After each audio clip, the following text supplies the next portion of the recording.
É uma coisa que nós vamos poder falar também da pesquisa que foi feita. Eu já vou estar provocando aqui de maneira, cada um vai fazendo a intervenção mais rápida, mas é muito mais trazer essa realidade, discutir a realidade, mas muito mais com o objetivo de estar provocando ou até mesmo já prestando conta de várias atividades que já vão ao encontro do combate à fome.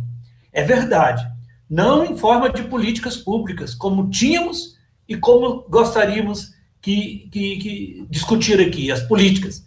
E às vezes a gente já volta a discutir o combate à fome de forma mais de caridade. É um retrocesso há mais de 20 anos atrás, por causa da negação do Estado brasileiro, negação do orçamento, negação das políticas e dos programas. Então, para uma saudação, vamos começar com a mulher, né? Professora Irene, pode ser? Pode ser. Boa noite a todas e todos. Obrigado, Padre João, por ter convidado. Boa noite, Leleco, Lelinho. Então, eu vou me apresentar dizendo que eu sou Irene Maria Cardoso. Eu nasci no dia, no mês e no ano que o Sindicato dos Metalúrgicos do ABC foi fundado, e no ano da Revolução Cubana. Então, eu tenho data de nascimento. Mas eu nasci na roça de Caratinga, num lugar que chama Patrocínio, que é próximo, e na época pertencia a São João de Jacutinga, e então, na roça lá de Caratinga. E eu sou filha de agricultores familiares, toda a minha família é da agricultura familiar, e eu decidi fazer agronomia, muito por conta dessa minha ancestralidade, e desse meu gosto de ficar pela roça, de estar na roça. E isso é muito importante, porque a gente está falando de fome, a gente está falando de alimento. E eu, enquanto agrônomo, eu também fiz a opção de trilhar os caminhos da agroecologia, porque daí a gente está falando de um tipo de produção de alimentos e de uma forma de entender a roça e entender o meio rural, não a partir dos princípios e da narrativa do agronegócio, mas de uma outra que traz a natureza, que traz a cultura. E, enquanto agrônomo, eu também fiz a opção de estudar solos, porque solos, cada vez, eu entendo como terra, né? Que é a mãe, que abriga, que acolhe e que nos dá a vida. E também fiz a opção de morar na roça, na Violeira, na zona rural de Viçosa, e de construir a rede Raízes da Mata. Por que eu estou falando isso? Porque em tempos de pandemia, tem uma diferença de quem mora na cidade, quem mora na roça, quem tem acesso aos alimentos. Então, a gente fez também essa opção de construir todas essas redes. É claro, e hoje a gente conseguiu, tem um artigo que a gente acabou de publicar, que quem está articulado com as redes de agroecologia, com a produção saudável de alimento, que está na zona rural, elas estão sofrendo menos com a pandemia. E é claro que todos nós estamos sofrendo muito com o pandemônio, porque mais do que a pandemia, na verdade, o que tem nos causado muitos problemas são os pandemônios, é o pandemônio. Mas a gente tem que já fazer uma autocrítica, porque um povo que vota num cara que tem como símbolo de campanha uma arma, ele está fazendo pacto com a morte. Então, nós temos que fazer muito bem essa reflexão, por que o Brasil passa por essa crise, que a pandemia é agravada por conta de um governo que não tem responsabilidade com a vida. É isso. Obrigada. Obrigado, Irene. E você, Lelinho, de onde você fala, um pouco da sua história? A gente sabe que cada um aqui tem uma longa história, mas como que você resume um pouco de onde você está, né? O porquê também foi escolhido, né, pelo mandato, para a gente estar abrindo uma série de lives com essa temática, né? Muito bem, deputado. Obrigado, Padre João. Prazer estar com o Lelé, com você, com a Irene.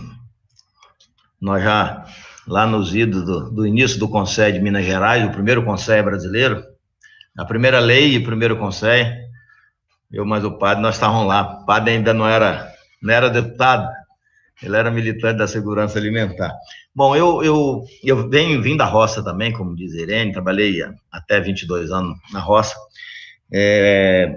Graduei em nutrição, pela Universidade Federal de Ouro Preto, primeira turma, e minha primeira turma nós éramos 19. 9 formaram em julho, 9 em outubro e eu em dezembro sozinho, porque foi a greve de estudante. Nós fizemos uma greve por moradia, por transporte, por preço de bandejão. Minha turma furou greve, eu fiquei sozinho, formei dia 22 de dezembro de 83, junto com outros colegas. Então, eu tenho uma militância que vem desde o movimento secundarista, um ano foi em Viçosa, quando eu fiz segundo grau lá, e Ouro Preto. E daí para diante, trabalho, né? Estudei um pouco epidemiologia e fui para essa área de epidemiologia nutricional, estudar questão das carências nutricionais, da fome no Vale do Jequitinhonha, Mucuri, por um bom tempo, quase 30 anos, né, do ponto de vista da pesquisa, e depois para militância, né, de extensionista, pesquisa para militância, no tema que nós estamos tratando hoje, extremamente sério, grave, que quanto mais passa o tempo, parece que mais agride e lasca as pessoas que são mais pobres neste país. Então, eu venho aí de uma militância pelo SUS, na assistência social, mas mais notadamente, nos últimos 27, 28 anos, eu tenho dedicado à questão da segurança alimentar e nutricional, ou fazendo alguns estudos do ponto de vista acadêmico. Eu sou funcionário, servidor da Universidade Federal de Ouro Preto, onde eu formei, trabalho lá, ou do ponto de vista da militância, entendendo o papel, principalmente da universidade pública, que é custeado pelo recurso público do povo brasileiro. Nós temos que ter esse olhar de contribuir com a produção de conhecimento para que a sociedade possa se armar intelectualmente, né, de conhecimento, de ciência, para suas lutas, para sua sobrevivência, para sua melhoria da sua condição de vida, ao contrário do que aquele senhor que está lá em Brasília faz com a ciência, com a universidade pública, sufocando. E eu venho aí dos CONSEA, do Fórum Brasileiro de Soberania e Segurança Alimentar, CONSEA Nacional, CONSEA Mineiro até o final do ano passado. Então, o tema me interessa do ponto de vista acadêmico, me interessa do ponto de vista da militância. Se eu puder trocar uma ideia aqui e contribuir para a gente interpretar e apontar saída para o momento que nós estamos vivendo, eu estou à disposição de vocês hoje e mais para frente nessas caminhadas. Obrigado, Lelinho. L do Bombom, mas a gente está... Obrigado aí. E você, Leleco? Mas de onde fala, né, de sua história um pouco aí também? Começa por aí, né? Eu também fiz a graduação em História na Universidade Federal de Ouro Preto e depois busquei também nas políticas públicas trabalhar também com a participação popular e social. Esta que é uma proposta também que faz interface com o mandato. Nasci em Paraciaba, pertinho de Viçosa, mas viemos aqui, mas não é um advérbio assim de tristeza, é aqui em Ouro Preto que a gente conviveu e convive já com uma realidade gritante entre o urbano e o rural, mas também com uma outra realidade que é daqueles que nem moram em casa, nem na zona urbana, nem rural, mas na rua, não é? Eu falo do sem-teto também, de uma população que vive a insegurança alimentar na sua profundidade, de não ter a casa como abrigo ou de tê-la com um preço, né, absurdo que não garante, para além do aluguel pago, o recurso para a alimentação. Temos atuado esses anos todos, desde a Pastoral da Juventude, também no movimento Fé e Política e no Partido dos Trabalhadores mais recentemente. Então, hoje, a gente vai falar um pouquinho também sobre o PT Solidário, junto com o Padre João, também, cujo mandato tem como eixo de luta segurança alimentar, não é? E é por isso que a gente está aqui nessa felicidade de poder, junto com Lelinho, junto com Irene e com você, Padre João, tratarmos desse importante tema para os trabalhadores e para os mais pobres desse nosso país. Então, como eu fiquei aqui de estar provocando um pouco, quem sabe em breves palavras a gente começar por uma pesquisa que está aí na pauta, como também referência, mesmo em nível internacional, que é da Rede Brasileira de Pesquisa em Soberania e Segurança Alimentar. Ela que traz esses dados de, bem dizer, 117 milhões de brasileiros numa situação de insegurança alimentar. 43 milhões numa situação, de certa forma, grave, com mais restrições, né?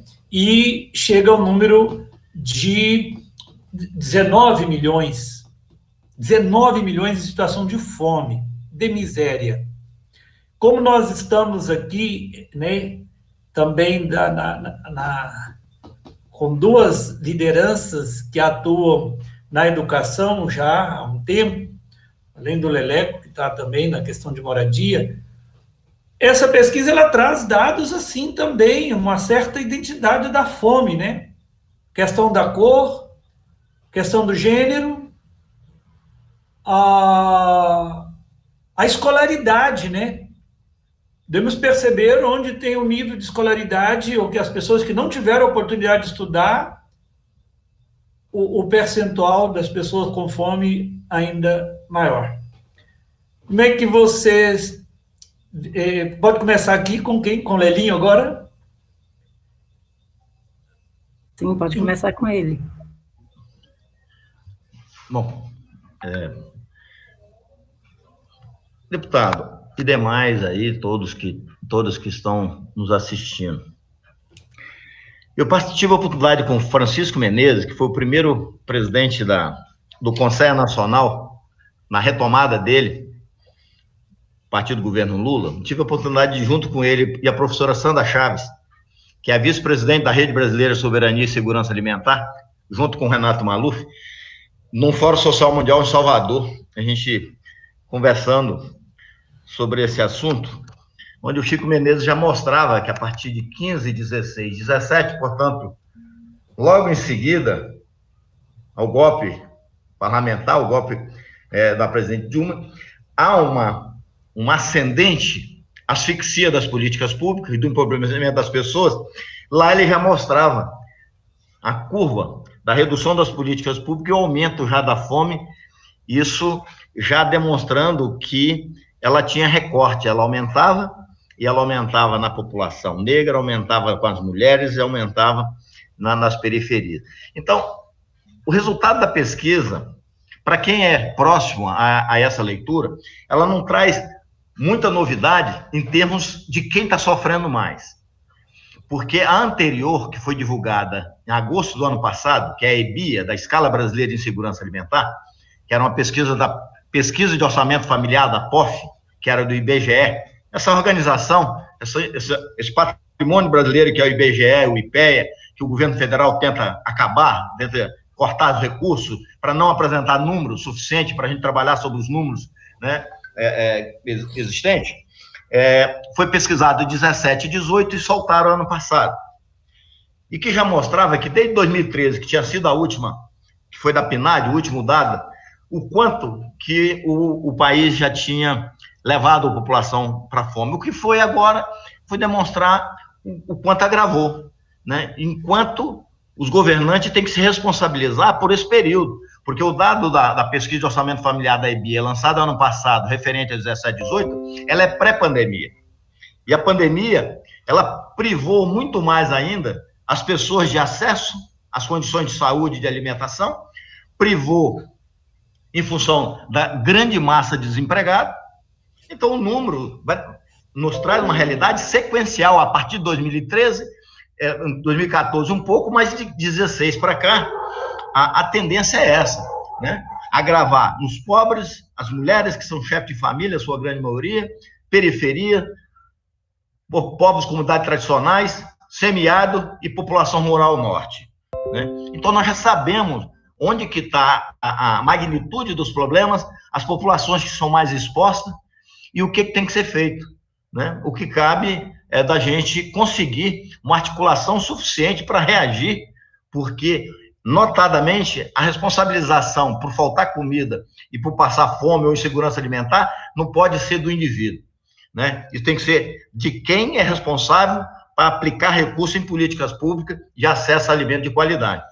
E principalmente o que foi feito aí recentemente, já você vai comentar, nós vamos chegar até lá, o que foi feito, estrangulamento com o PAA e alimentação escolar, mais adiante, talvez ainda hoje a gente possa conversar sobre isso. Obrigado. Então, é isso, Irene. Acho que nós voltamos a mais de 20 anos atrás, esse retrocesso, né? Porque, na verdade, o que estava já na nossa pauta era a gente discutir o que a Irene fez esse levantamento, a forma de produção, seja alimentos saudáveis.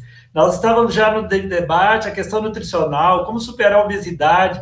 Agora iam voltar a discutir o acesso à comida, né, Irene?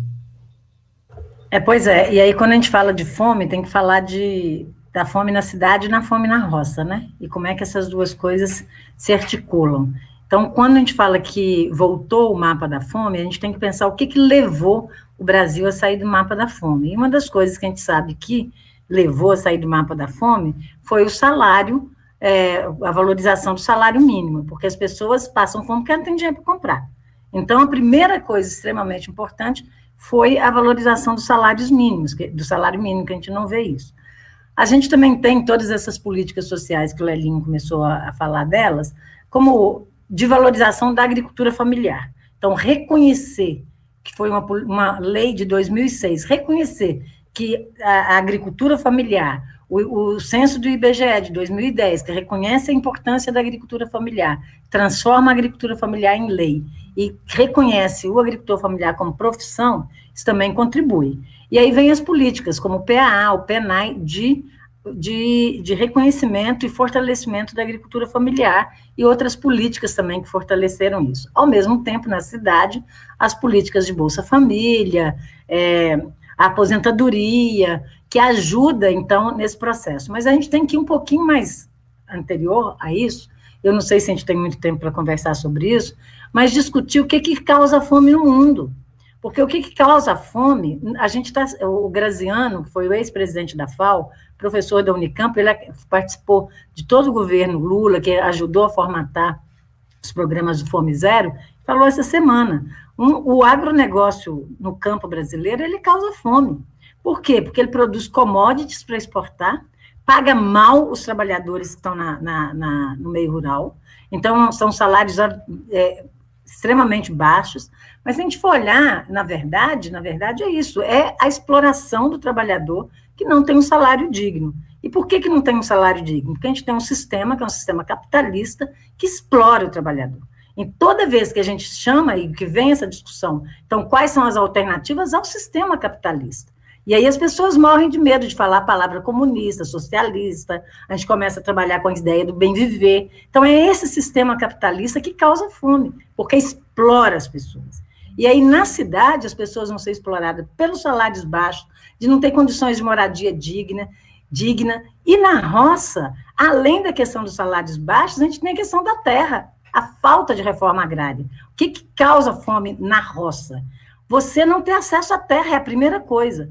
Quando você pega um meieiro, um parceiro na roça, a gente já cansou de escutar, o Padre João sabe disso. Eu tenho depoimento de meieiros que falam assim, o patrão não me deixa, até o pé de fava que tinha na minha horta, ele mandou cortar. O primeiro cacho de banana que teve, ele cortou e levou para o filho dele comer. Então, a questão da terra, ela é central para a gente discutir a questão da fome no Brasil. E aí, a gente vai entrar também, eu acho que depois, porque daí tem para a gente ser mais rápido, tem outras questões, mas a questão da monocultura, quantas vezes eu aprendi na universidade, planta café, e aí com o dinheiro do café compra alimento para se alimentar. Monocultura causa fome. Agrotóxico, a gente sabe que a horta de mineiro é uma horta expandida. A gente tem um cercadinho de couve e cebola, aquilo lá não é a nossa horta.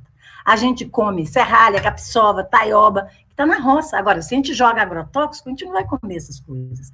Então, para mim, assim, tem uma questão de fundo, que é um sistema que oprime na cidade e na roça, que expulsa as pessoas da roça, que vão para a cidade porque tem interesse em ter mão de obra barata lá, que não pagam um salário digno. Se a gente for olhar que cinco pessoas no Brasil controlam 50% da riqueza nacional.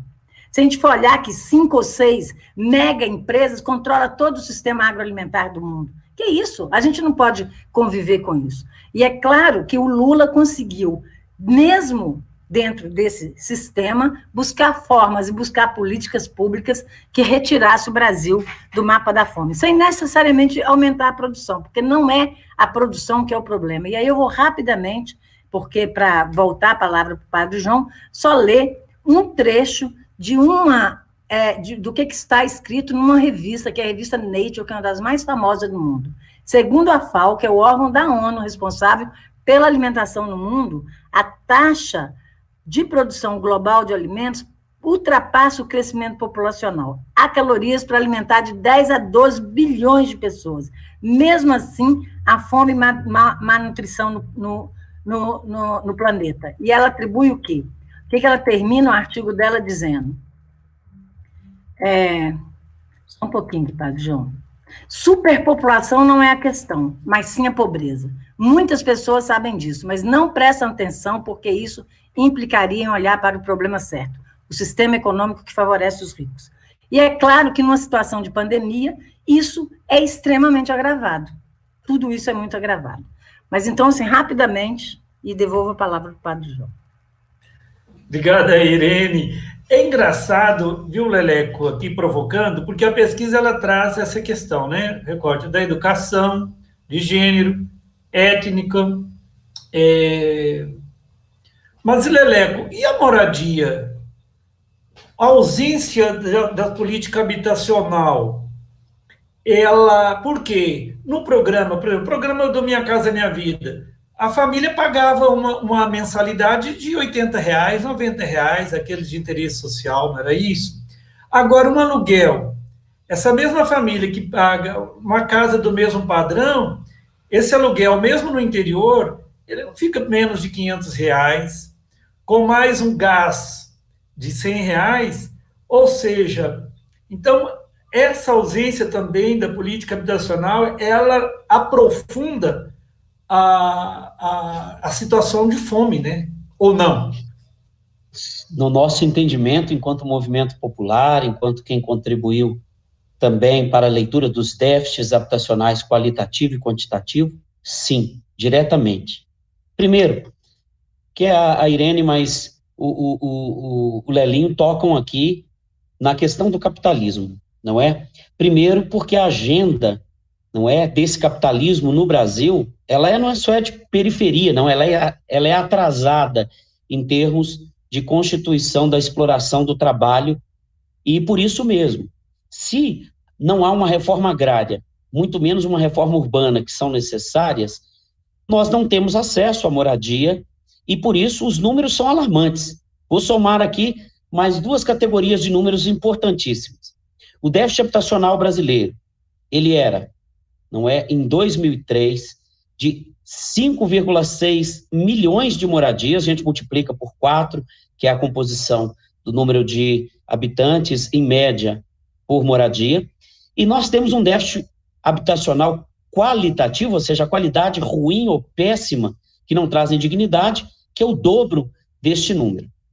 Se nós hoje, depois de experimentarmos um projeto robusto, que, é claro, e que pese as críticas, tenha sido criado também para a geração de emprego e gerou muito lucro para as empresas, o déficit habitacional, ele continua o mesmo. Como entender que depois de 4 milhões de moradias entregue, o maior programa de habitação no mundo, você vai fazer uma releitura do déficit habitacional, e nós não estamos falando só de crescimento da população, mas da moradia que não é colocada perto do emprego, do trabalho. Então, a moradia na periferia, onde você ainda tem sobre isso o peso do custo do transporte público, e a falta de alimentação inadequada, ela faz com que esse trabalhador que atravessa os grandes centros urbanos e daquele que não tem acesso aos alimentos, dependam diretamente, as crianças, da merenda escolar. As mulheres, na maioria das vezes, têm que sair também para complementar a renda, mas essa renda fica comprometida com o alto preço dos aluguéis. É verdade que um programa, quanto maior o subsídio, era menor, né, a participação desse peso salarial das famílias para o pagamento desta mensalidade. Mas, somado a isso, os números de hoje são alarmantes. O DIEESE também nos coloca que há uma nova classe daqueles que estão desempregados e não têm mais esperança de ter um emprego. Os desalentados são mais de 8 milhões no Brasil. Os desempregados, 14 milhões. E aqueles e aquelas que estão no subemprego, no que é chamado uberização, quarteirização.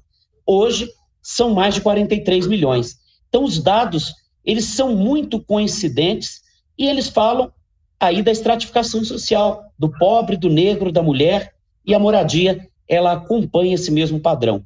Mas é uma agenda que a gente precisa fazer a leitura histórica, que é uma agenda que veio, né, de um Estado que foi criado em 1808 para servir as elites e para continuar à margem da lei, e que tem nos resquícios hoje também de quem ocupa o poder esta mesma lógica, ou seja, excluir os mais pobres, reduzir o Estado e tirar da conta do Estado este importante serviço, que é o de moradia, que é a da alimentação. Só mais alguns dados, Padre João, porque o papo está muito bom, vamos te ouvir também.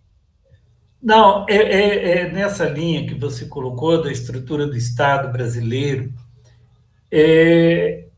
eu vou provocar aqui ainda, porque eu creio que vocês contribuíram muito no processo.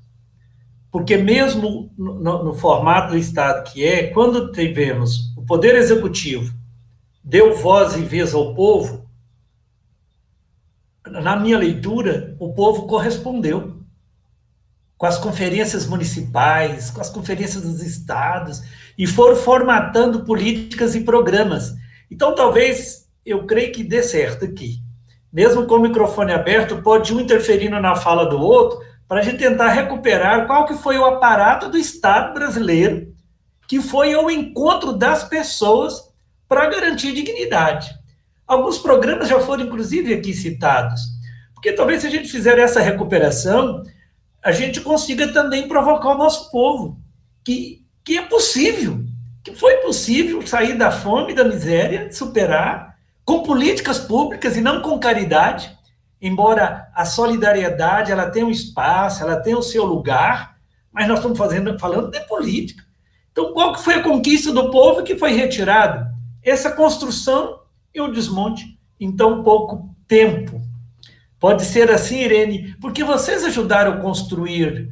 O mérito do Lula e da Dilma foi porque deu condições do povo reunir, provocou o povo, criou condições, criou formato, mas ou a sociedade não correspondeu, Irene? Acho que correspondeu, sim. O mérito principal, primeiro do Lula, foi incluir o pobre na agenda nacional. Ele reconhece a importância do pobre, inclusive para rodar o sistema capitalista, porque é para comprar mais, né? Porque ele cria as condições para que gira a roda da economia, porque pobre, ele inclui o pobre na agenda, ele dá a condição para que o pobre participe. Mas por que essa criminalização da esquerda, querendo rotular? Há uma diferença clara da esquerda enxergar o Estado brasileiro e da direita enxergar o Estado? Eu acho que sim, porque a esquerda enxerga que o Estado tem que ser forte para criar um estado de bem-estar social. A direita acha que não, tem que ser, se você libera tudo, é tudo mercado que vai controlar. Mas eu ainda quero ficar no que o governo Lula, então, fez de diferente. Então, eu acho que esse entendimento de que o pobre... E a gente tem que ter... Eu não tenho nenhum... Porque eu tenho um salário, eu sou professora da universidade também, e tenho um salário lá, eu não deixo de ser pobre, não, porque pobre é uma condição de classe. Eu vim, por isso que eu coloquei a minha história. Para eu estudar na universidade, eu não tinha dinheiro nem para comer no bandejão.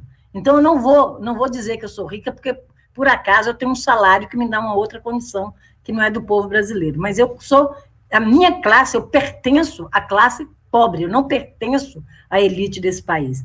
E a gente não tem que ter vergonha de dizer isso. A gente tem que ter orgulho, como dizia minha mãe, pobre não, rico das graças de Deus. Mas a gente tem que ter consciência de classe, a gente entender por que está assim, e qual que é essa situação. Então, eu acho que o Lula fez muito bem, ele incluiu o pobre na agenda, ele escutou a sociedade organizada. Então, todas essas conferências, o que é o Conceia? Conceia, o que foi a construção do Brasil Sem Fome? Essa é a agenda do Conceia, Lelinho sabe disso. Onde que começou a construir Conceia? Lelinho falou no início, em Minas Gerais, no Patrus, quando o Patrus foi o primeiro prefeito de Belo Horizonte, o Olivier Deschutes reconhece isso lá no relatório que ele fez para a FAO, como é que Belo Horizonte foi importante nessa construção quando o Patrus foi prefeito de Belo Horizonte. E aí ele ouviu a sociedade organizada e criou... O que é o PAA? O PAA foi a construção da sociedade civil. O que foi a Política Nacional de Agroecologia? Construção da sociedade civil. Agora, além de ouvir e criar as condições estruturantes, o que é o PAA? É fortalecer a agricultura familiar e colocar alimento de qualidade na mesa do pobre. O que é o PENAI? É você obrigar que a escola compre pelo menos 30% da alimentação escolar, venha da agricultura familiar. O que isso muda? Toda a questão estruturante de você entender o rural e entender a produção de alimentos numa outra ótica. Então, ele fez tudo isso. Mas o que para mim, e quando cobram, eu sou filiado ao PT desde 1985, e quando cobram a autocrítica ao PT, eu falo assim, nós vamos fazer sim, mas não vamos contar para vocês. Nós vamos fazer só para nós. Porque aquilo que vocês nos criticam é aquilo que nós fizemos de bom.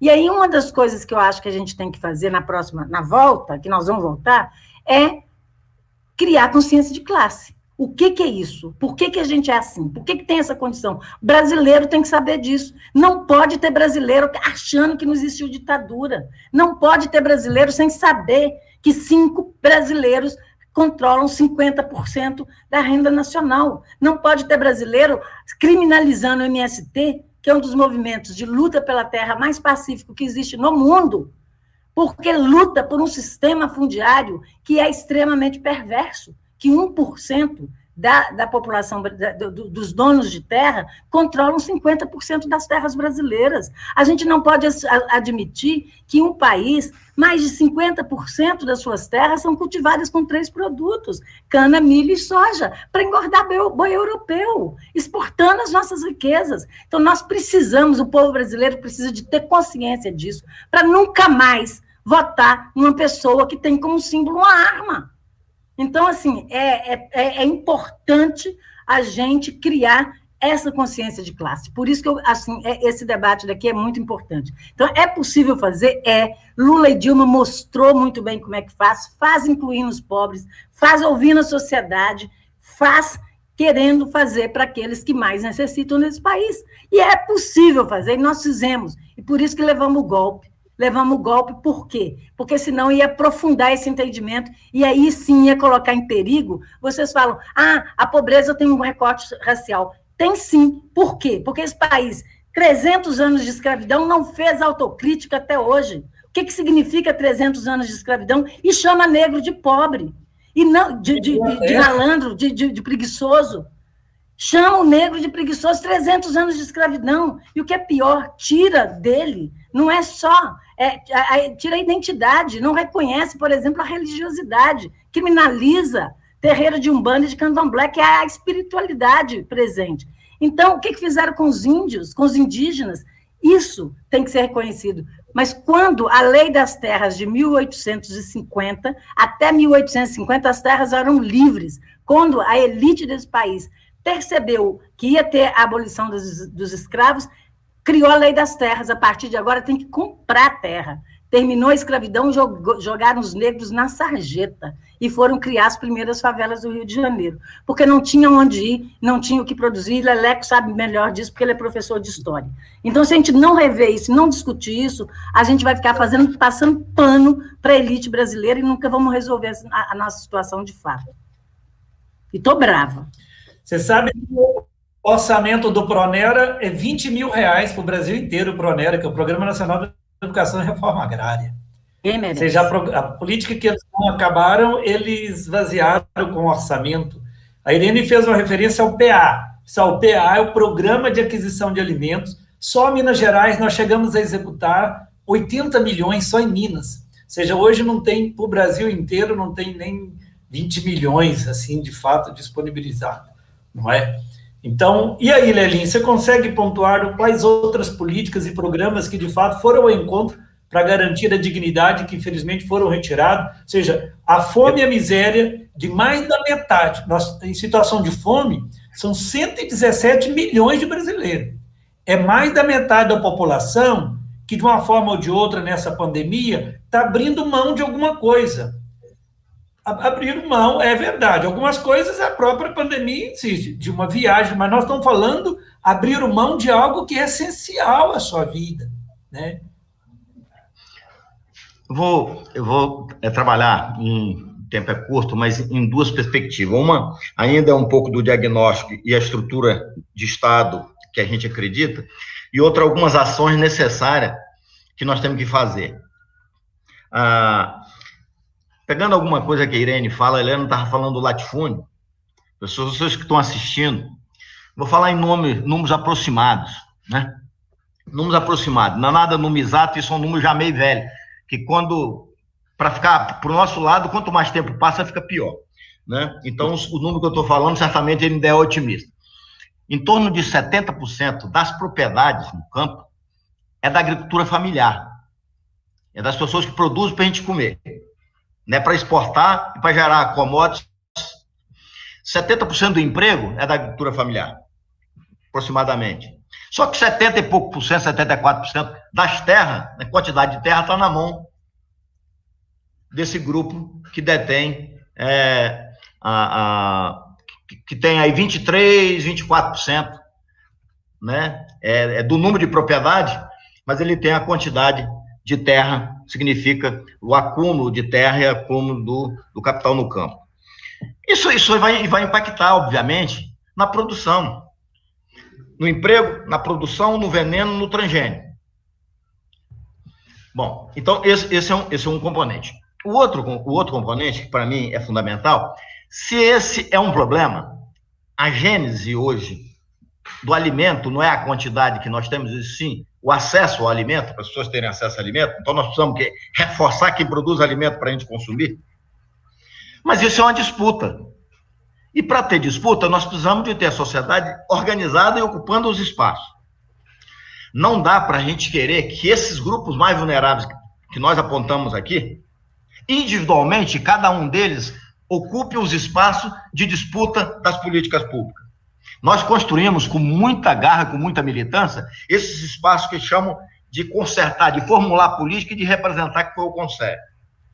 Se nós não tivermos dentro desses espaços as mulheres, os agricultores, os povos comunidades tradicionais, os pesquisadores, os militantes da saúde, não tiver dentro desses espaços, que esse camarada que está lá em Brasília, imediatamente ele derrubou o Conselho Nacional, que é onde onde você tinha a grande radiografia do espectro da sociedade lá dentro, levava suas questões, formulava e ia para o debate junto aos ministérios para disputar o orçamento.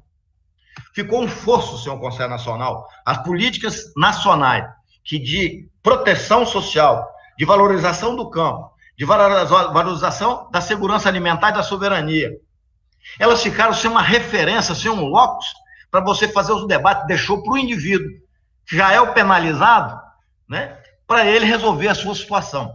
Então, nós temos que dizer o seguinte, nós temos que compreender os resultados das pesquisas, elas só agravam a situação de desigualdade no país. E onde nós vamos buscar força? Não pode ser individualmente, cada um para si, cara. Não dá para cada um achar que vai resolver isso, se a gente não fortalecer as decisões do espaço coletivo de formular política e botar o dedo na ferida, botar a gênese do problema alimentar brasileiro. É buscar lá na década de 40 os ensinamentos do José de Castro, né? Que é um problema político, é um problema econômico, é um problema social, não é um problema específico de hábito alimentar ou coisa do tipo. Então, nós temos um desafio tremendo, que é de enfrentar o problema da forma como ele é. E enfrentar o latifúndio hoje, o veneno e o transgênico, não é uma coisa menor do que outra. Do ponto de vista prático, se aumentou, diminuiu o investimento na política, deputado. Se diminuiu os recursos. As pessoas estão comendo menos e mal. Por quê? Diminuiu a política, diminuiu a renda. A primeira forma de se alimentar é produzindo. Se você não produz, tem que ter renda. Se você não tem renda, tem sociedade, tem que ter política para lhe atender. Aí nós temos 42, 44 milhões de pessoas que têm acesso ao alimento via alimentação escolar. Aí você pega as prefeituras e o governo querendo dar vale e merenda para as pessoas. Quebra duas estruturas. O acesso ao alimento de quem tem dinheiro e a agricultura familiar que estava fornecendo alimento na região, gerando desenvolvimento social, econômico. Então, tem que enfrentar isso. Nós temos que fazer ações de que não permitir negócio de dar valezinho, não tem que dar dinheirinho, rapaz. Nós temos que ter recursos para comprar o alimento e fazer todos os cuidados necessários para não ampliar o nível de transmissão do coronavírus, as pessoas terem acesso ao alimento comprado da agricultura familiar, para não quebrar essas duas, quem tem acesso e quem produz alimento. Então, tem desafio que eu acho que tem que ser canalizado para algum espaço de política pública. E nesse campo que nós estamos falando de fome e segurança alimentar, é o CONSEC, é o lugar, e nós temos que disputar lá. E se tiver parceiro nosso no governo, como nós temos no Legislativo, o deputado Padijão, mas se tiver no Executivo, nós temos que disputar isso também, que não tem condições de você colocar 28 milhões para o Pronaf e colocar 200 bilhões para o agronegócio. E aí é pessoas próximas a nós também que fazem isso, respeitando e reconhecendo o que nós fizemos de avanço. Mas nós temos que disputar internamente também isso aí. Como é que nós vamos viver dessa forma, se a gente fica valorizando o agronegócio, que é a mãe, o pai, é tudo, que é... Porque para ter a terra, tem que fazer a reforma agrária, tem que fazer a regulação fundiária, mas tem que dar recurso para ele melhorar a sua condição no campo e estimular com a política pública. Então, eu acho que nós temos que reagir, estou fechando, nós temos que reagir mais e dar expectativa e esperança para que as pessoas possam ver onde que, além do deputado Padijão, além do deputado Leleco, que vai ser na próxima eleição, com quem que nós podemos contar? Nós temos que agir no Executivo, no Ministério Público. Nós temos que fortalecer o Conselho, o estadual, para fazer esse enfrentamento.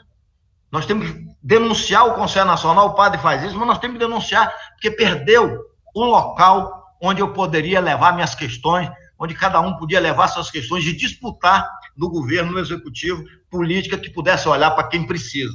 Do contrário, cara, nós vamos ficar sempre reconhecendo que os mais lascados vão continuar sendo mais lascados, porque a luta de classe que a Irene falou, nós não estamos botando ela em primeiro lugar. Nós não temos que fazer luta de categoria, de nutricionista, de agrônomo. Nós temos que estar do lado da luta de classe. Essa sim que nós temos que estar do lado dela. Então, obrigado aí, Lelinho. Agradeço o Leivon também, que está aí participando. A Irene nos sugere um vídeo, então já peço à equipe para a gente estar divulgando. E para quem está nos acompanhando, e às vezes eles são como que bombardeados, assim, né, de informação do agro, que o agro é pop, o agro é isso. É importante dizer que nessa pandemia, e com a valorização do dólar e a desvalorização do real, o agronegócio, ele está produzindo commodities, porque às vezes a pessoa que não está bem informada ainda acha, não, a agricultura é importante e acha que a agricultura é uma só, né? E não é a forma de produção, é o jeito de relação com a terra, com a água. Eu estava até agora na audiência pública, o delegado que fez a maior apreensão de madeira na Amazônia foi exonerado, foi demitido, né?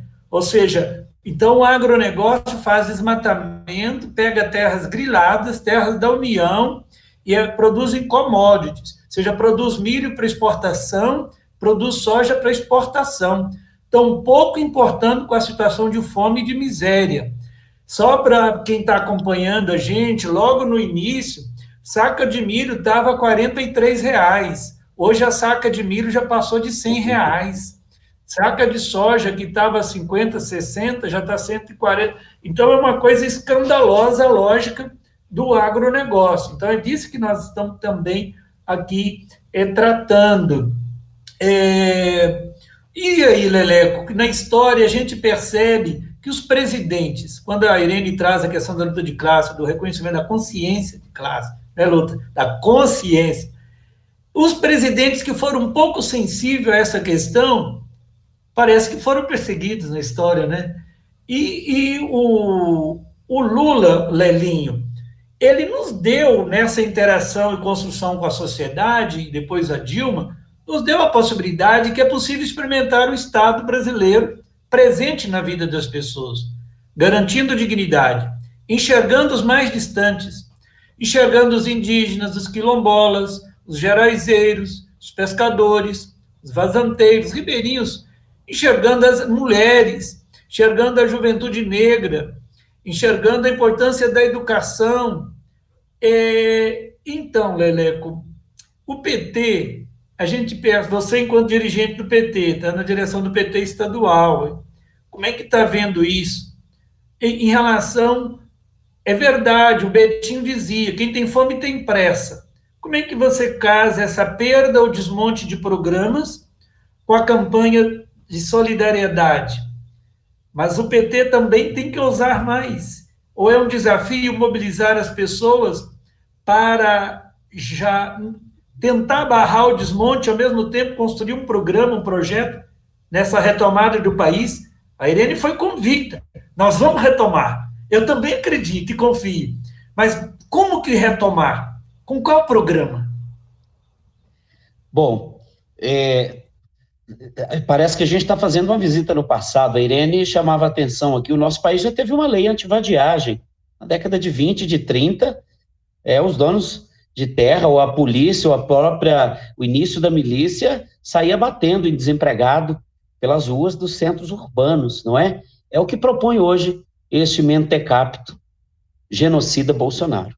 É muito complicado a gente fazer essa visita. Olha, o partido político, ele, em tese, ele vai trabalhar com as questões políticas, com a formulação, com tudo que nós entendemos ser o Partido dos Trabalhadores. Uma das ações primordiais de incentivarmos é um socialismo solidário. Agora, é verdade que nós devemos colocar na nossa pauta a exigência do auxílio emergencial, que só de 600, vamos chamar a atenção, já não dá conta. É preciso que estimulemos que os municípios tenham também esta lei de auxílio emergencial municipal, capazes de dar conta, inclusive, desta característica de cada lugar. E o Partido dos Trabalhadores colocou também na ordem do dia esse debate sobre a fome, estimulando, com o PT Solidário, que os diretórios se organizassem, não para pegar a cesta básica, para tirar foto lá em cima, entregando na casa das pessoas, pelo contrário, reconhecendo até as entidades que há mais de 100 anos fazem isso no Brasil. Lembrar que a nossa geração de direitos incorporada pelo Estado, a primeira vez que isso teve alguma pressão foi com a LBA, lá em Getúlio Vargas, Legião Brasileira de Assistência, até chegar na geração de direitos impressa na Constituição de 88, e, infelizmente, ficou os anos todos de Fernando Henrique Cardoso, e só com Lula é que nós tiramos isso do papel e tivemos a criação de diversos programas. Então, o Partido dos Trabalhadores também se reconhece na luta dos movimentos. Veja na Zona da Mata, a Irene também, eu tenho acompanhado, o Polo Agroecológico da Zona da Mata tem feito encontros com os vereadores, secretários, a efeito que o mandato também tem promovido.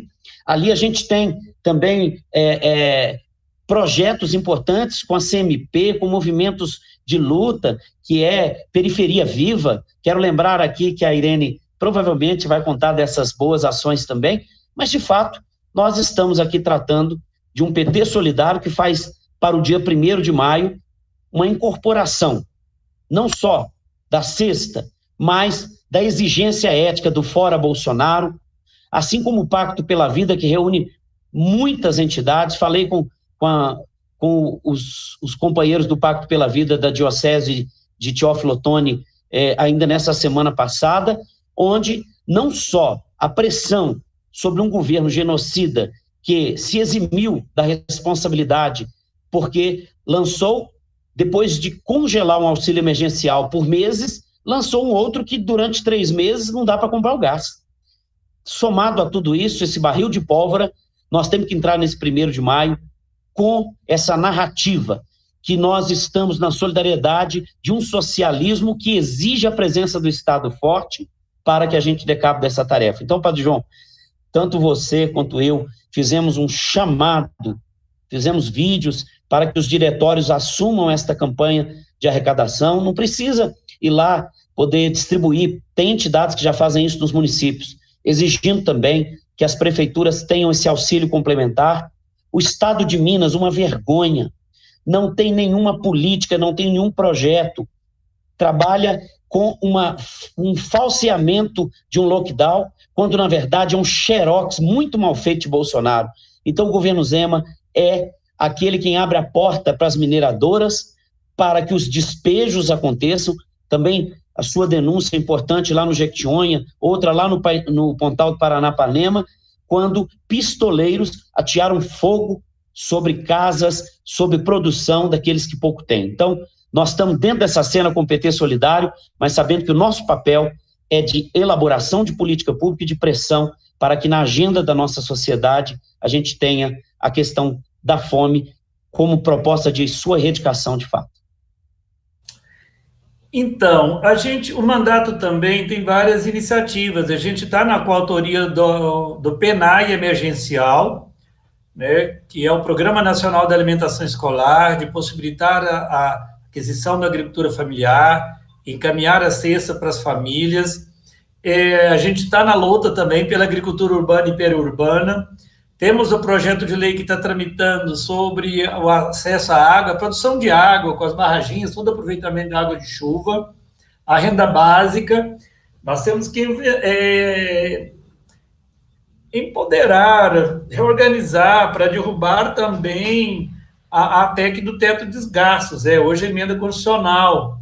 E tem vários projetos de lei nossos com restrição do uso do agrotóxico, porque, na verdade, não basta produzir alimento mais veneno. Por isso que a agroecologia é uma ação de amor e respeito às pessoas que têm acesso ao alimento, à terra, às águas, a toda a biodiversidade. A agroecologia é uma forma de produção que expressa o maior amor, né? Respeitando todas as religiões, amor ao próprio Criador, porque a gente nos fala aí em nome de Deus, foi até em nome de Deus que deram o golpe, né? Em nome de Deus e em nome da família.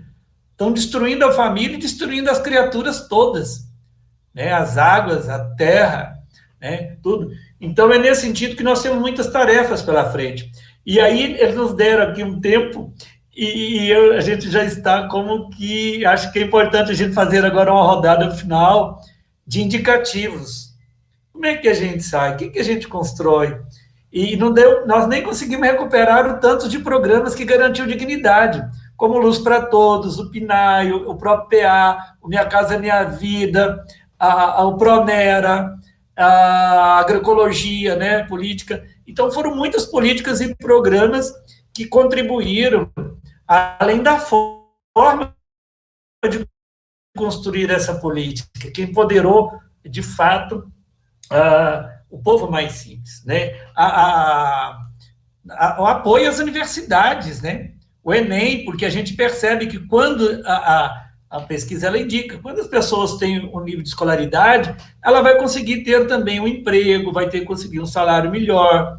Por isso que ela indica ainda, só voltando, né, como que a discriminação, né, em relação a gênero e etnia ainda ela é forte. Ou seja, parece que a força de trabalho, parece não, mostra claro isso, tem um valor. Se a mulher, às vezes o mesmo serviço, se é feito por uma mulher, vale menos do que o que é feito pelo homem. Ou seja, é valorizado em termos de pagamento. Então, é uma série... Nós temos muitos desafios, né? Aqui, infelizmente, eu não pude responder os comentários da página, não dei conta aqui. Da próxima, nós vamos aprimorando, viu? Os que acompanharam, nós vamos fazer uma seleção aqui das perguntas para a gente retransmitir aqui, porque o Lelinha, a Irene e o Leleca, eles não estão tendo, às vezes, acesso aos comentários que estão rolando aqui também na página. Mas é verdade que tivemos, então, muitos programas, acho que nessa rodada a gente mostrar, assim, os indicativos, mas é consenso de desgoverno, que é um governo genocida, e por isso que a nossa reação é vacina no braço e comida no prato. É solidariedade, sim, numa situação emergencial, mas nós não abrimos mão do Estado brasileiro, de políticas e programas, na retomada de políticas e programas que vão ao encontro das pessoas. E entendemos que na democracia o partido político é muito importante, porque é o partido político que apresenta à sociedade um programa. e alguém que questiona aqui em relação ao entendimento, um consenso no nome do Lula, só uma pessoa questionou, mas é dizer assim, o Lula mostrou, não foi para o Brasil, ele mostrou para o mundo inteiro. Hoje tem mais de 80 países que estão com as políticas e programas criadas aqui no Brasil. Nós devemos ter mais de 100 brasileiros espalhados nos países afora, inclusive companheiros nossos, que estão em diversos países construindo o PA, construindo o PNAE, construindo uma rede, né, um conjunto de políticas e de programas de segurança alimentar que foram implementadas aqui no Brasil. Então, quando vem o nome do Lula, é porque também se entende que é a grande liderança respeitada no mundo inteiro, que provou que é possível o combate às desigualdades sociais e que a fome, o combate à fome tem que ser uma prioridade absoluta de qualquer governo sério, porque a dor da fome é cruel e é uma vergonha para os governantes, seja desde de um prefeito, governo de estado e presidente da República. É uma vergonha. Nós temos o melhor clima, as maiores extensões de terra, temos boa produtividade das mais diversas culturas, em cada cultura, as mais diversas cultivares, nós temos uma riqueza fabulosa. Então, Deus foi muito generoso conosco, com os brasileiros. Né? A capacidade de produzir tanta coisa, na terra, nas águas, nas florestas, porque o extrativismo é também uma atividade, quando feita com amor e respeito, ela é importante, é estratégica, e então é nesse sentido que é muito importante a organização nossa para retomar o Estado brasileiro, porque a riqueza tem que ser para o povo e voltada para o povo em forma de políticas e programas. Não é isso? Pode ser o Lelinho, porque aí a Irene vai fechando com mais, né? Pode ser, né? Dar um destaque. Pode ser, Lelinho. Pode ser. Bom, a gente encerrando, eu acho que nós temos, eu penso muito nisso, né? Nós temos já bastante número, bastante dado, bastante informação. E como ganhar a sociedade, como é que ganhar as pessoas para irem para a luta, para compreenderem que há diferença de governos, a diferença de olhares sobre o Estado, né? Eu acho que são algumas coisas são estruturais, e precisa, na disputa política, nós já tivemos aí na eleição municipal, vereadores, prefeito, vem eleição novamente em breve, mas eu acho que a gente tem que lutar com as armas que a gente tem no momento que a gente tem. Então, eu quero dizer que a gente deve aliar as boas políticas e confrontar as más políticas com a organização da sociedade. E aí, tudo são disputas. Tudo isso é disputa na sociedade. Não ganha nada sem ficar sentado, ficar reclamando em porta de boteco ou só com o vizinho. Um exemplo que eu vou passar para vocês. Nós temos um conselho em Minas Gerais, o Conselho Estadual, que tem companheirada da melhor qualidade, da mais diversidade das organizações. Nós temos que ajudar a fortalecer, para disputar lá dentro um plano estadual de segurança alimentar, com esse governo que está aí e com outro governo que seja um governo mais próximo às nossas ideias, um governo que nós acreditamos. Ata esse governo também, e para esses governos, a necessidade de ter organização da sociedade, para ir encostando ele para agir de acordo com a sociedade. O Conselho de São Paulo está passando por um duro golpe. Não é como aqui, que quem a comunidade elegeu, nomeia-se. Eles estão botando lá para a presidência do Conselho Estadual um representante da Associação Brasileira da Indústria de Alimentos. É o espaço de discutir política para os mais vulneráveis, para formular, para monitorar e para avaliar a política de segurança alimentar, vai botar na mão do dono da indústria de alimentos. Então, nós temos que ocupar os espaços em Viçosa, em Birité, em Mariana, em Pontos Volante, em Araçuaí, os espaços locais, para que você fortaleça a luta, fortaleça a mobilização, para as pessoas não desanimarem. Porque esse carcamano, como diz lá em cima, esse inominável que está em Brasília, ele tem feito isso, cortado os espaços de participação. Quando você corta o espaço de participação, o que acontece? Cada um fica para si, fica cada um mais egoísta, mais individualista, entendeu? Perde a solidariedade, enfraquece e os caras ganham.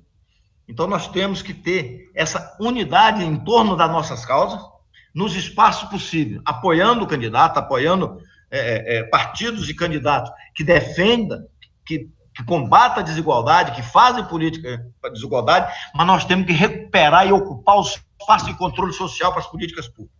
Nós não podemos abaixar a cabeça e ficar esperando a cada 4 anos, falar, lá vai um companheiro nosso, vai um partido que nós acreditamos. Não, durante 4 anos, como é que a gente faz? Nós temos que disputar esses espaços no Conselho Municipal de Saúde, de Cultura, Desenvolvimento Rural, de Segurança Alimentar, no CAI, né? É dessa maneira que a gente fortalece um outro. É uma conversa como essa aqui que a gente cria força e expectativa.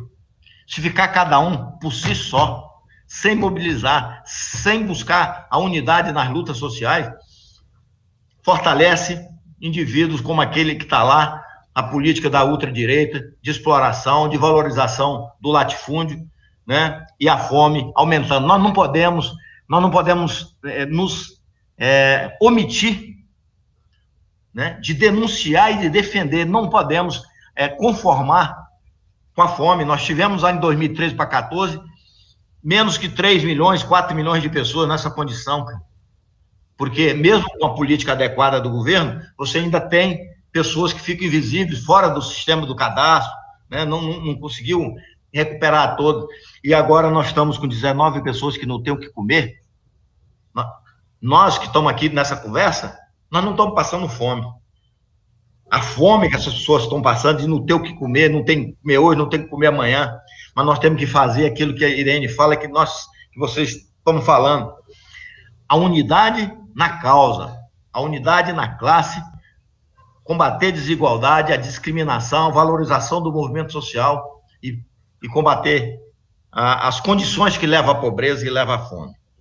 Então, quem puder ir colaborando, sempre trocando ideia, escrevendo alguma coisa e valorizando os movimentos sociais, os movimentos populares, que eles são discriminados nesse governo e nós temos que estar junto com eles nessa causa. Obrigado. Obrigado a você, Lelinho. E o Leleco? Também aí, passar para o Leleco. Que indicativos, Leleco, que a gente tem, assim, também, nessa superação, assim, da pandemia, mas com dignidade, com segurança alimentar? Olha, Padre João, nós já temos um Lula no fim do túnel, é verdade. Mas a cada dia que Bolsonaro permanece à frente do governo federal, é a certeza de mais dezenas de milhares de mortos e é a certeza de dezenas de milhões que não terão condições de comer. Então é um imperativo ético que nós tenhamos o fora Bolsonaro com o impeachment dentro do horizonte da nossa luta para o hoje. A segunda questão para a superação da nossa fome é, para além dessa reorganização do Estado brasileiro, nós temos, de fato, redes de solidariedade que se comunicam e que dão conta de trazer alimento àqueles que não estão dentro do Cade Único, nem do Bolsa Família, nem das redes de solidariedade centenárias. Então, nós temos que identificar a fome onde ela estiver. E isso exige de nós, mais do que nunca, dividir aquilo que temos. O Papa Francisco foi muito mais corajoso que muitos de nós.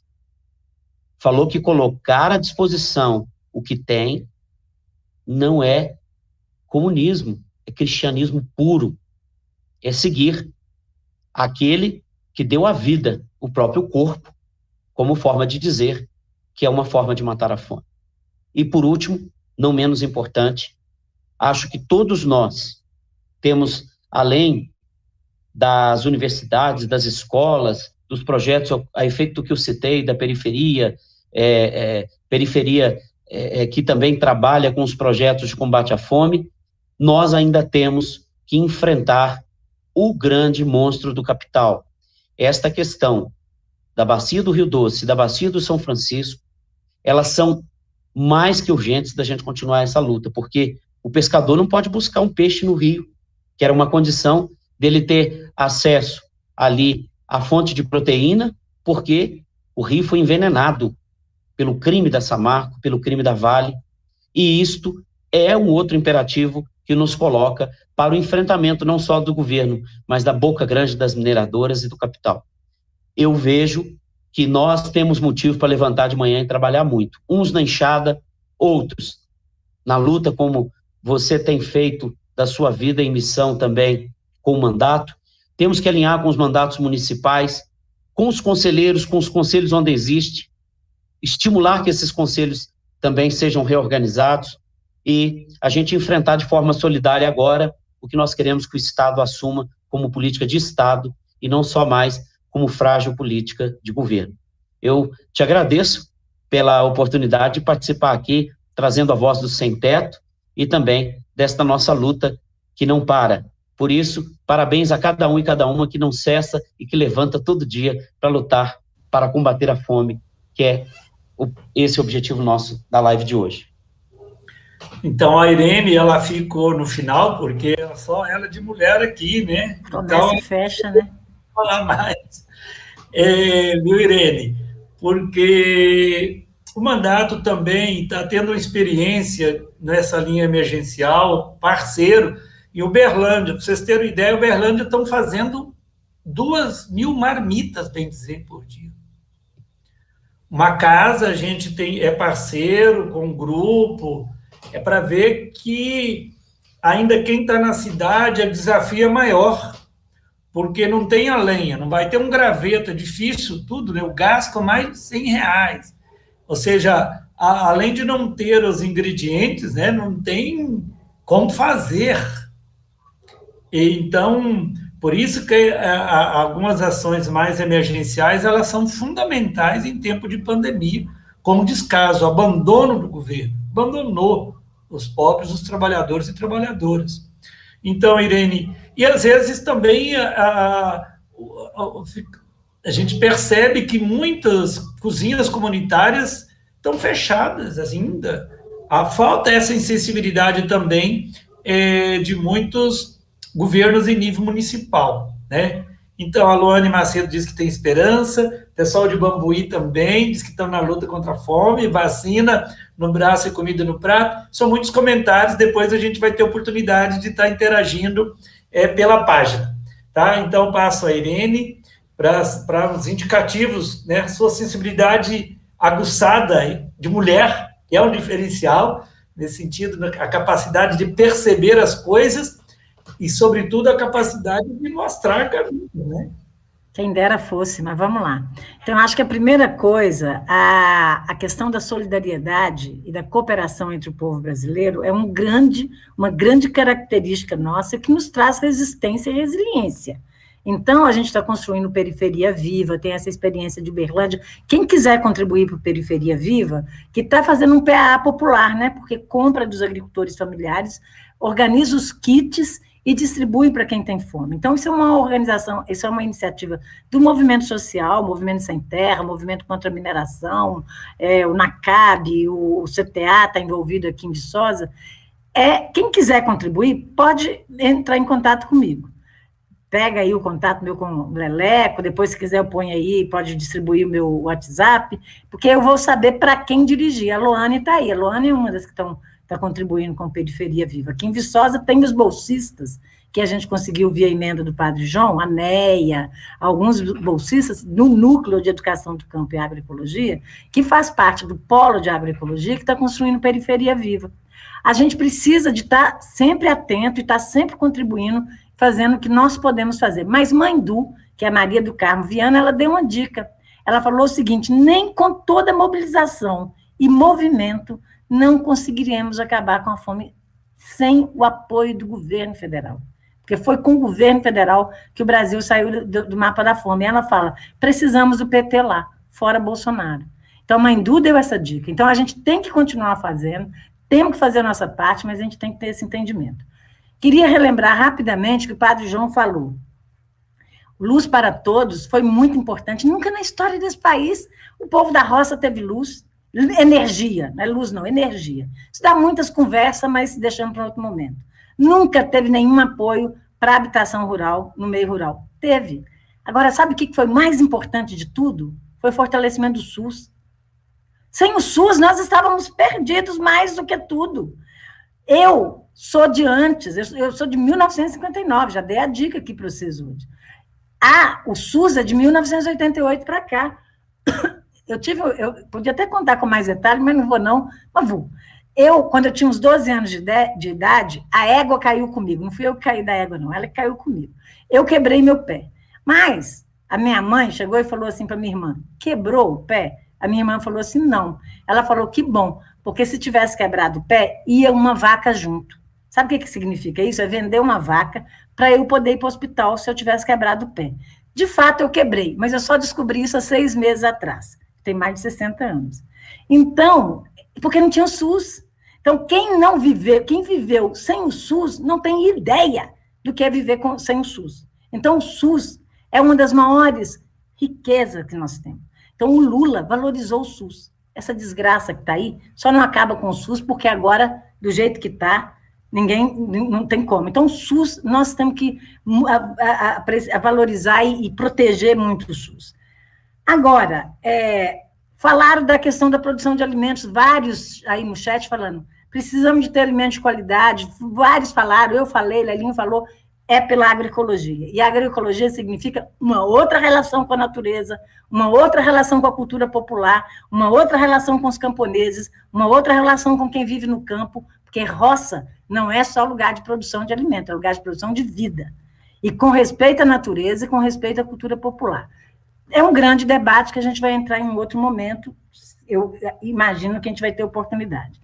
Lelinho chamou muita atenção para a questão das organizações e da questão da gente ser militante. Eu me considero uma militante, eu preciso de alguma causa para militar.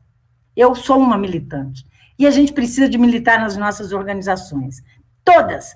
Eu tenho um passado, que o Padre João gosta, né? Muito ligado à Igreja Católica. Eu estou onde estou hoje, muito graças à minha trajetória pelos grupos de jovens, pela teologia da libertação.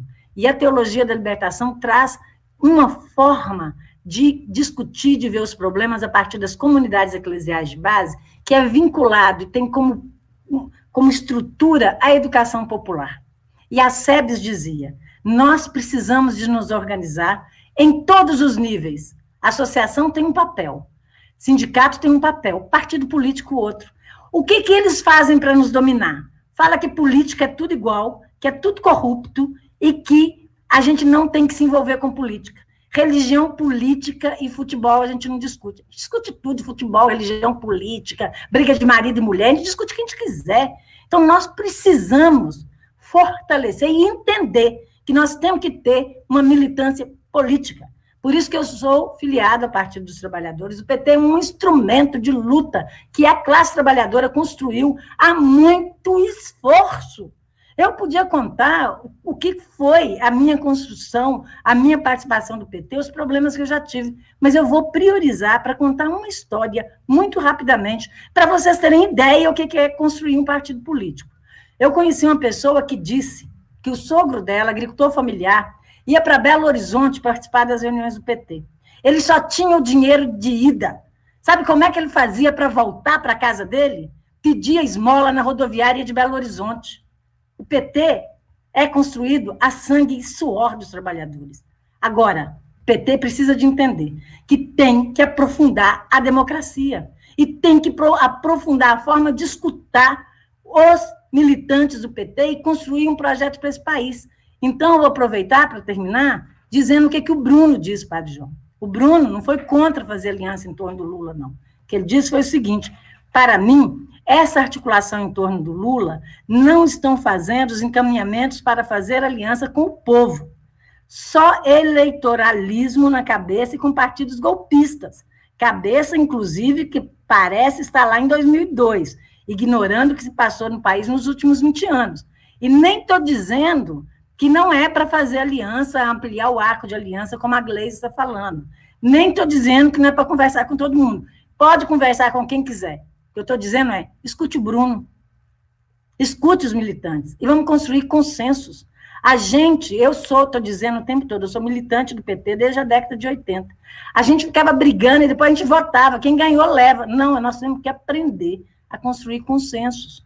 Porque mesmo que eu não aceite que Lula vá conversar com Dória, eu posso não querer, mas eu vou compreender que no momento político, e tomara que não vá, né? Não estou fazendo defesa disso, não. Estou dizendo que em caso que, se preciso for, a gente vai compreender por quê.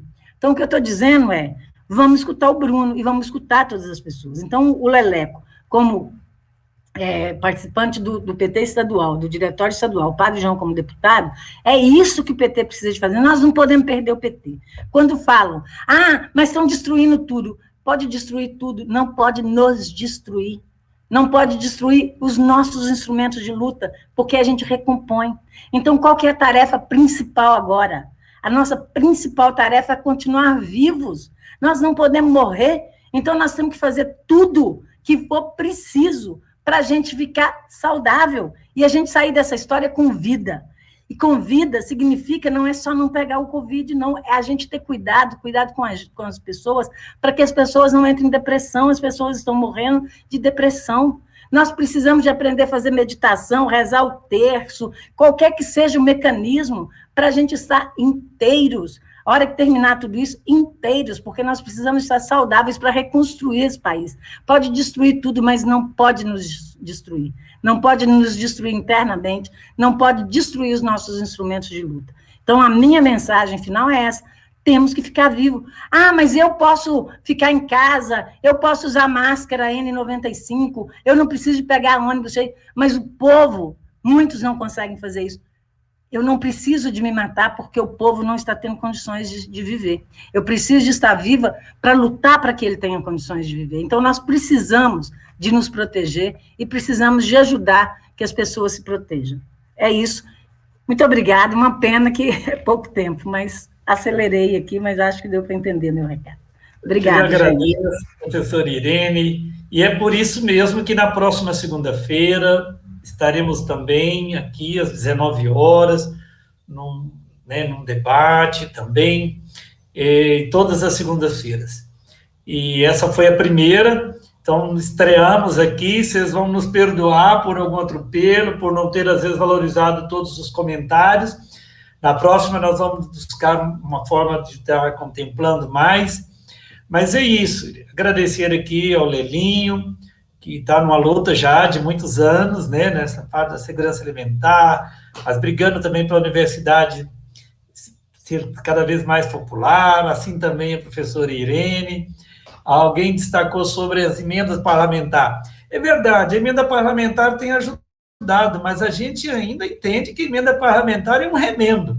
O ideal é que a gente tivesse um orçamento tão bem discutido, tão bem debatido, que não precisasse nem de emenda parlamentar, porque o próprio povo apoderou do orçamento, né? Esse é o nosso sonho, que eu acho que é o que, então, o Bruno provoca e a Irene retoma, e aí passa a tarefa assim por Leleco, viu, Irene? Porque acho que é a primeira vez que o PT, através da Fundação Perseu Abramo, coordenada pelo Mercadante, coordenado também pelo Haddad, tem os núcleos da educação, da agricultura, então está debatendo com a sociedade. Talvez a gente não consiga interagir, envolver aí o Bruno, mas então fica essa tarefa para o Leleco ver como que aqui em Minas Gerais a gente consiga reproduzir esses núcleos de estudos, que essa é a meta, do jeito que já tem um núcleo pela Fundação Perseu Abramo em nível nacional, bem estruturado, com um programa já foi construído de forma bem participativa, como que reproduzir nos estados também essa contribuição para um programa, que é verdade, Acho que são 3 questões sérias.